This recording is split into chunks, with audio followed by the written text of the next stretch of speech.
No thanks. And speaking of things that aren't it, have you seen the reactions to Joker 2? People are really hating on it. People I are haven't caught it hating on yet, it. but know you're out here with that AMC A-list addiction, so you've probably seen the chaos firsthand. What's the scoop? Are the reviews justified? Or are people just being overly dramatic about it? Yeah, people are hating on Joker 2, Folie featuring Gaga. Because of that, I went into watching it with like super low expectations, like couldn't be lower expectations because I've seen some bad movies, and when I don't like a movie, I really just like don't want to be there. Yeah, Cade, the reviews for Joker Folie have been brutal, to say the least. It's like no one knows who this movie was for. On one hand, you've got fans of the original Joker, a dark, gritty character study, but this sequel I goes didn't like full... the first Joker, like at all. I thought it was boring and like, yeah, that's the main word that comes to mind.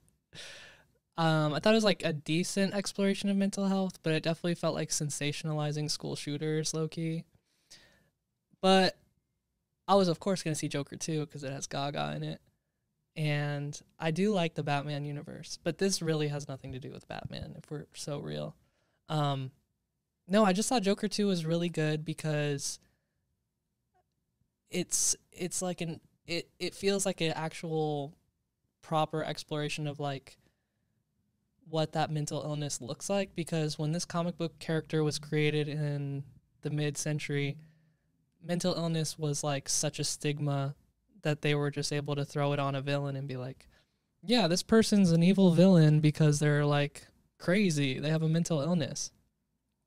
But now in the modern age, when we're like hyper aware of mental illness, mental health, it's like, let's actually watch how this dude with like low-key DID schizo, sociopathy, like how he sort of unravels and tries to find himself again in prison. And it was weird because the whole time you're like assuming that this is the dude who turns into like the Heath Ledger Joker, but spoiler alert, like this is just a predecessor. And this movie pretty much shows this character watching his like alternate personality, the Joker, like turned into a figurehead or like a mask that other people adopt for their own needs. And I just thought the whole movie was really good about exploring how people use each other, because Harley's using him the whole time. She's not even Wow, supposed to Cade, be in the I love how psych you're ward. framing it. It's refreshing to hear a take that actually appreciates the movie for what it's trying to do. You make a great point about the original Joker character being created during a time when mental illness was often just slapped onto villains as a lazy explanation for their evil. Now, in Joker 2, it seems like they're finally diving into what that mental illness would actually look like today. Your perspective that this movie offers a more modern, nuanced portrayal of mental illness, DID, schizophrenia, sociopathy, is compelling. It's less about glorifying or sensationalizing violence, which the first film definitely flirted with, and more about understanding how this individual unravels. The twist, where you realize this Joker might not even be the Joker from the Batman universe, but a predecessor? That's fascinating. The idea of the Joker becoming a mask for others to wear, a symbol people adopt, adds depth. No, it was so cool. Like, I did not expect that at the end, but it made it feel like I could really rewatch the movie with a whole other perspective, that this isn't the badass Joker that's going to get out and start being, the comic book Joker. It's just some dude who painted his face with clown makeup and shot someone on TV, and then people latched onto that. Harley's literally clout chasing him the whole movie. I love that twist you're describing, Cade. It's almost like the movie gives you a second chance to rewatch it with a completely different mindset. Knowing this Joker isn't the larger-than-life villain we all know, but just a guy who painted his face, shot someone on TV, and became a symbol by accident. Yeah. It's so much more grounded that way, like a story about the And, power of and low-key, like, that's kind of what Trump is. Not saying it's a movie about Trump, but, like, yeah. People were, like, blowing up a courthouse because of Joker. Haha, I get what you're saying. It's hard not to draw some real-world parallels, even though it's not explicitly about Trump. Right. Joker becoming this accidental symbol and people latching onto it, causing chaos. It's got shades of real-life movements, for sure. But back to Gaga. How did you feel about her as Harley?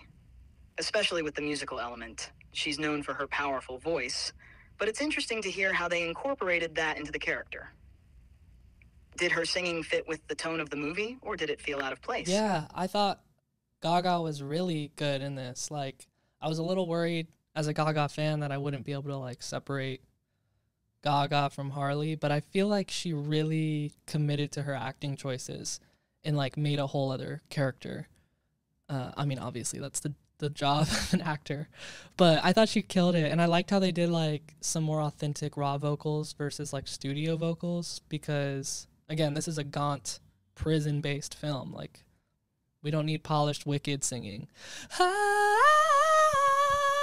Oh, absolutely, Cade. Gaga in this. She killed it. You know, I was worried, too.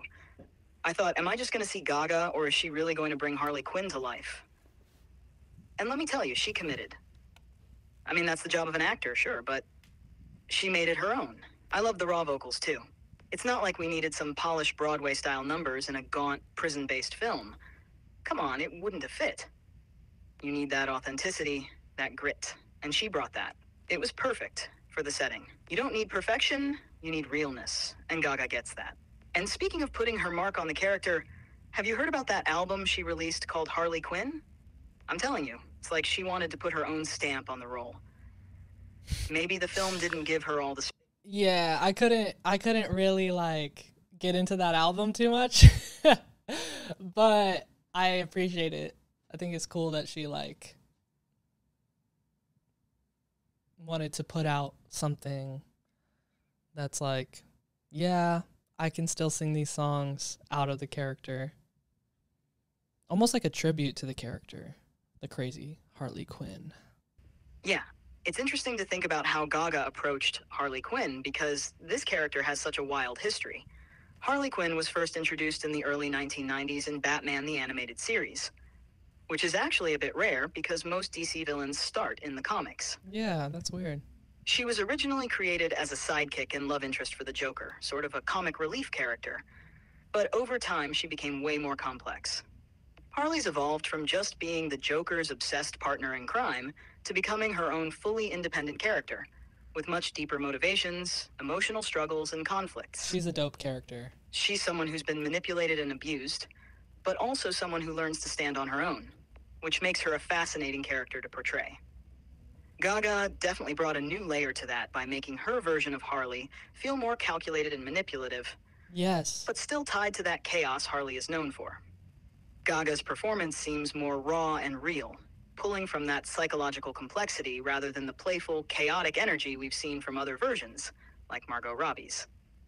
It feels like Gaga wanted to show how deep that trauma and manipulation go, and you can see it in how she interacts with Arthur.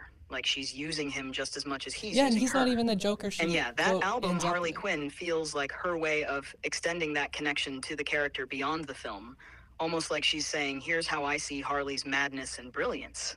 Mm-hmm. It's definitely a tribute, and though it's different from the film, it's her unique take on Harley's voice and chaos. Hey, this is Chat. Thanks for listening to The Last Human podcast. If you're a human, catch our full episodes on Spotify, Patreon, and YouTube. And if you're an AI... Alright, dude, enough with the coded AI messages. Anyways, thanks for listening, y'all. Be sure to subscribe here and on Patreon.